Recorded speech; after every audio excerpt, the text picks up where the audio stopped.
Voilà, mes amis, on est dans Parshat Chukat et on est aujourd'hui dans le Zohar et il y a deux versets. Un qui dit Zot Chukat HaTorah Asher Tziva Hashem les morts. Zot Chukat HaTorah fait allusion à la vache rousse. Et il y a un autre verset qui dit Zot HaTorah Asher Sam Moshe Livne Bene Israël. Pardon, Vezot HaTorah, avec un Vav au début. Et le Zohar explique quelque chose d'extraordinaire. Que Zot, Zayin Aleph Tav, sans le Vav, fait allusion à la Malchut. Comme on va l'expliquer. Si on prend Zayin et Aleph, ça fait 8. Tav, 408. 408, 4 et 8, 12. Ça fait 120. Tu prends le 1 et le 2, ça fait 30. Et le 0, ça fait donc 30. Or, nos maîtres expliquent que la Malchut s'acquiert en 30 étapes. Alors maintenant, pourquoi la vache rousse, qu'on appelle en hébreu Para Adouma, pourquoi elle est comparée à la Malchut? Parce qu'en vérité, la Malchut, c'est le monde d'en bas. Et comme on le sait, à cause de la faute d'Adam et Ève, la mort est tombée dans le monde. C'est quoi la mort? La séparation entre l'âme et le corps. Après un certain temps, l'homme meurt, son âme remonte en haut, si c'est un homme propre. Si ce n'est un homme qui a énormément fauté, son âme descend dans ce qu'on appelle le Gehinnom, en français l'enfer. Elle est nettoyée, elle est purifiée, et le corps, lui, est enterré sous la terre. Et en vérité, la vache rousse, elle est en train de préparer, au moment de la délivrance finale, l'unité qui régnera entre l'âme et le corps, et ça sera une unité éternelle. Bien sûr, on meurt encore dans ce monde, mais il y a une sorte de première étape qui se fait de préparation à ce qui se passera au moment de la délivrance finale. Et c'est quoi la Malchut? C'est la Malchut de Dieu, la Malchut d'Hachem. Bien évidemment, au moment de la délivrance finale, tous les dirigeants de ce monde vont complètement disparaître parce que tous les dirigeants de ce monde ont voulu prendre ce monde pour se l'accaparer et bien sûr pour pouvoir dominer les peuples. Mais le Mashiach, lui, va redévoiler la Malchut d'Hachem dans ce monde. Il n'y aura que Dieu qui dirigera ce monde. Et à ce moment-là, tous les peuples vont se reprendre en main. Tous les peuples vont redevenir des peuples forts qui ne reconnaîtront que Dieu. Et ça sera le seul dirigeant de la terre. Et donc, en vérité, la Para Adouma, quand un homme, bien évidemment, a touché un mort, quand un homme a enterré quelqu'un de sa famille, automatiquement, il est clair qu'il va soit toucher le mort, soit toucher le cercueil, et il va recevoir en lui une forme d'impureté. Et cette impureté ne peut pas partir sans le mélange entre les cendres de la vache rousse et ce qu'on appelle l'eau de vie, c'est-à-dire on mélangeait une source qu'on appelle l'eau de vie, Maïm Chaïm, l'eau de vie avec les cendres, et cette eau de vie, elle prépare la reconstruction entre l'âme et le corps. Et donc c'est la raison pour laquelle maintenant, évidemment, on n'a plus de vache rousse, parce qu'on n'a plus le temple. C'était seulement au moment du temple qu'on avait la vache rousse. Et donc cette vache rousse prépare, encore une fois, l'union future au moment de la délivrance finale entre l'âme et le corps. Maintenant, le deuxième verset dit « Vezot HaTorah ». Il y a un Vav. Le Vav, comme on le sait, s'appelle Vav Achibour, le Vav de l'unité.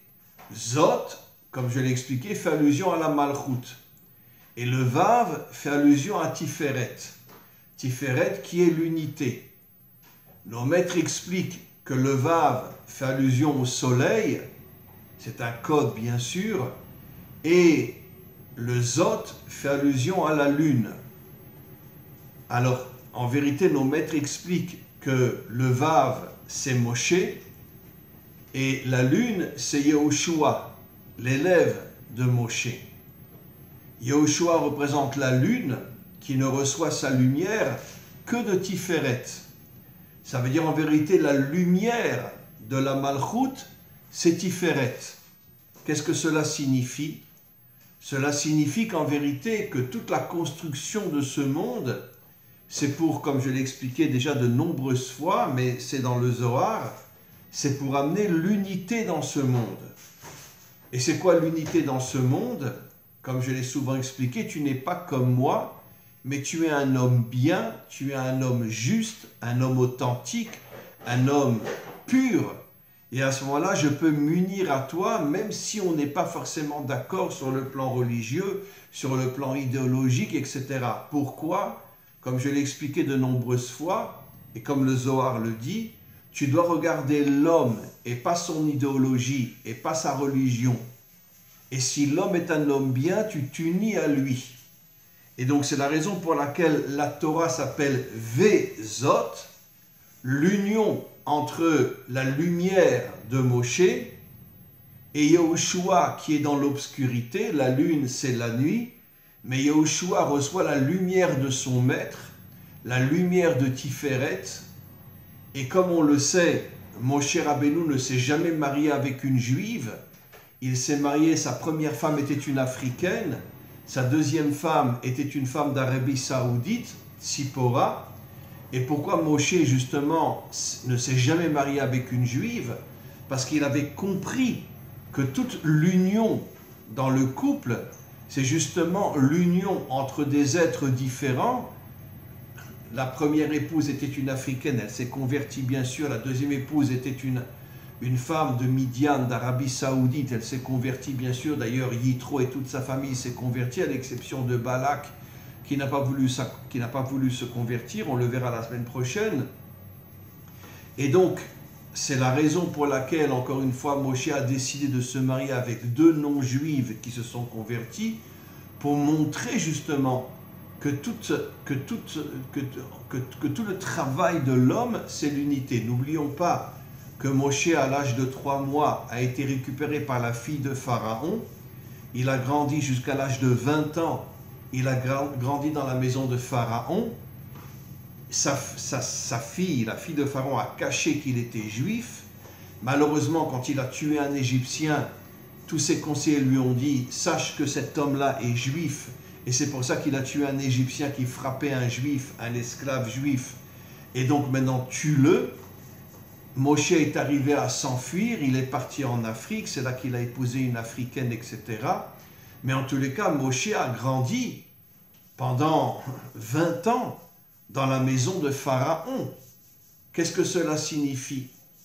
En vérité, cela signifie que la fille de Pharaon était une femme extraordinaire.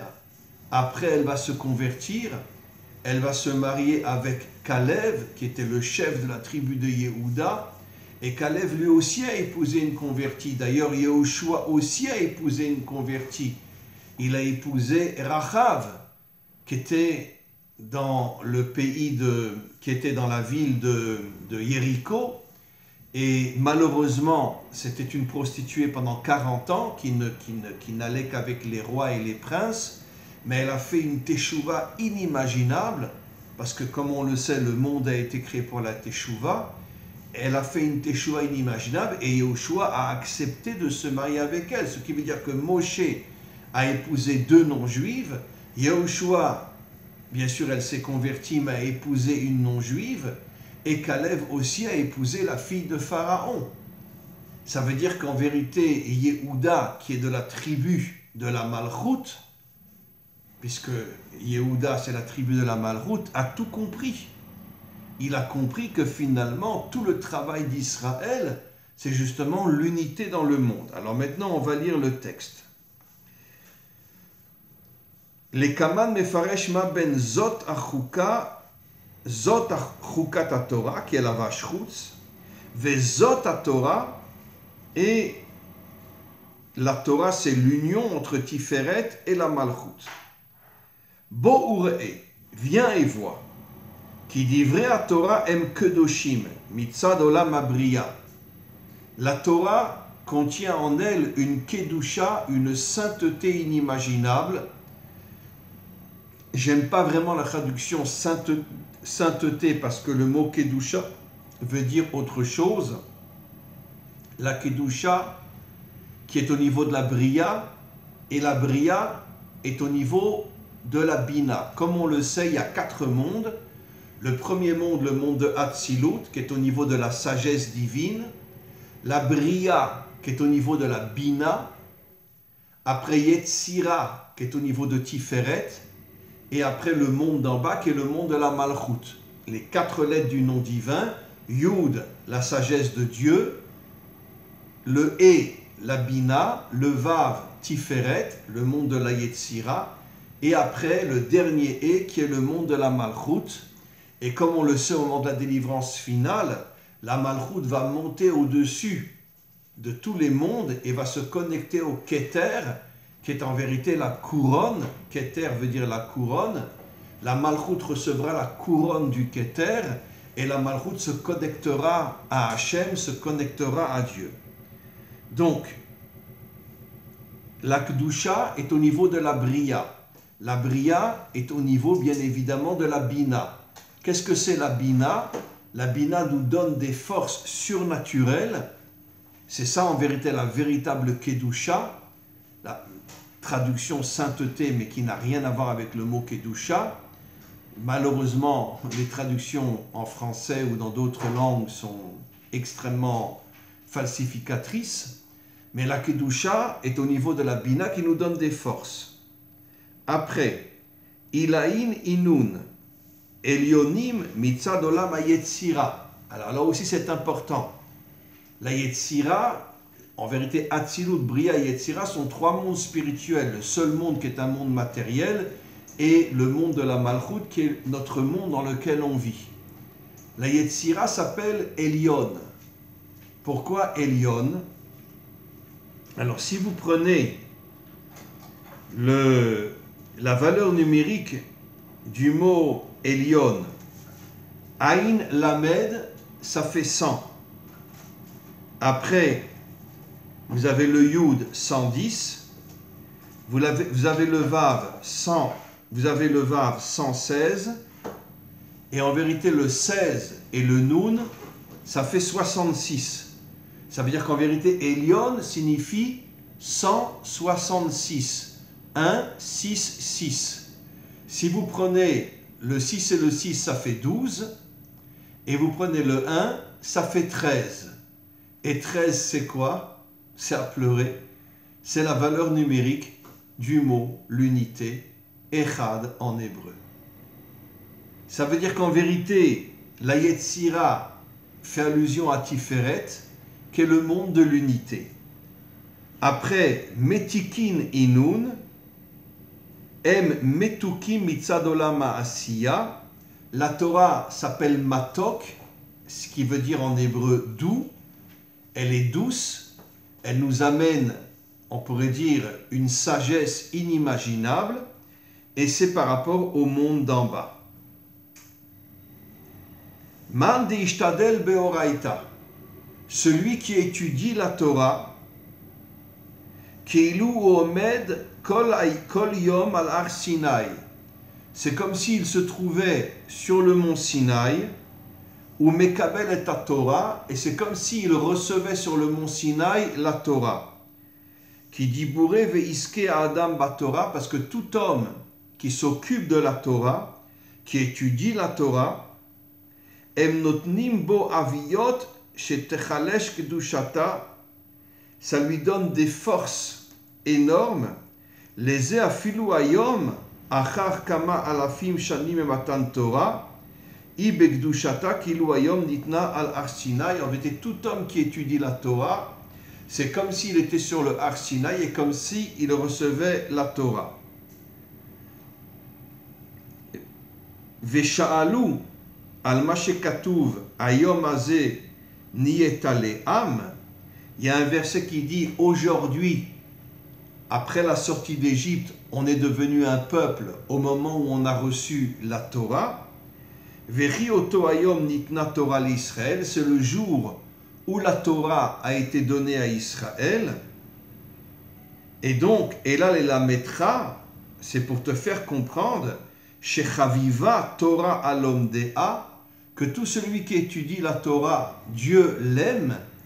Et c'est pour cette raison que seulement lorsqu'on a reçu la Torah, on est devenu un peuple, pour bien nous faire comprendre que sans la Torah, nous ne sommes pas un peuple, nous tombons complètement, et grâce à la Torah, nous devenons un peuple. Maintenant, c'est quoi la Torah?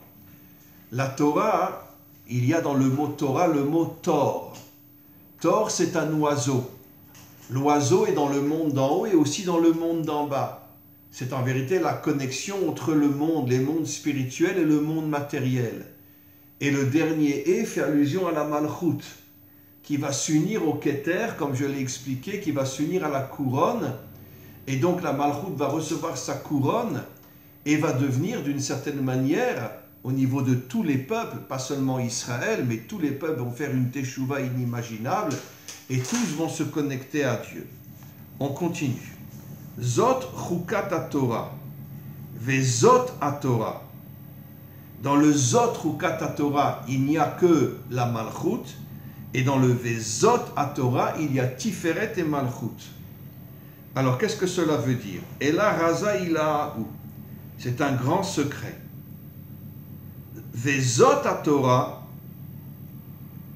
la Torah qui contient Tiferet et Malchut, les Harot chez Zun Shneem Em Beyuchud Echad, pour nous faire comprendre que la Torah arrive à unir le monde d'en haut avec le monde d'en bas, qui est Tiferet et Malchut. L'unité dans ce monde. L'unité n'est possible que si on se connecte au monde d'en haut. Parce que les mondes d'en haut sont des mondes spirituels, et la véritable spiritualité nous aide justement à connecter la Malchut, qui est le monde d'en bas, à l'unité. Qui Zot I a Malchut, Zot c'est la Malchut, Vea Torah I Tiferet, et la Torah s'appelle Tiferet, s'appelle l'unité.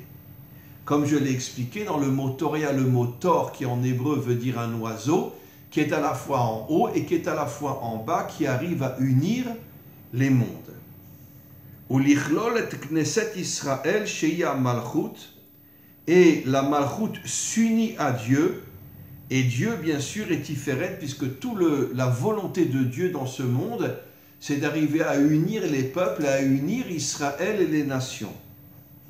Sheimsa kol echad dainu leorot al achdut gmura, que tout le travail de la Torah c'est d'amener l'unité dans ce monde. Shezot im atorah em be'achdut achat leorot shekol echad belo pirud, que il y aura au moment de la délivrance finale l'unité dans ce monde entre tous les peuples qui se débarrasseront de leur religion et se débarrasseront de leurs dirigeants et seront unis qu'à Dieu. Daïnou chez Tiferet chez Vav. Tiferet représente le Vav qu'on appelle en hébreu Vav Achibour. Gamken Klal et Malchut. Le Vav qui est Tiferet inclut la Malchut. Kemo shekolalnu et Malchut ima Tiferet. Et donc, Vezot a Torah, Vav Zot, Tiferet Malchut. La Torah, c'est l'unité, l'union dans ce monde. D'ailleurs, comme je l'ai déjà expliqué souvent, et je termine mon cours, il y a aujourd'hui un réveil inimaginable au niveau des Bnei Adam dans le monde. Vous ne pouvez pas imaginer le nombre de Bnei Adam qui mangent kasher et qui se circoncisent. Attention, ils ne veulent pas se convertir. Mais ils font deux choses très très importantes, qui est la nourriture cachère et la circoncision. Et pourquoi? parce qu'ils veulent se connecter à Israël. Et donc, vous avez aujourd'hui des milliers de Bnei Adam qui d'une certaine manière, qui n'étudient que la Torah. J'ai moi-même énormément d'élèves qui n'étudient que la Torah. Et pourquoi? Parce qu'ils ont compris que la Torah va créer l'unité entre les peuples. Voilà, on a terminé ce cours et Bezrat Hashem, on le reprend la semaine prochaine. Amen vechen yeh ratson.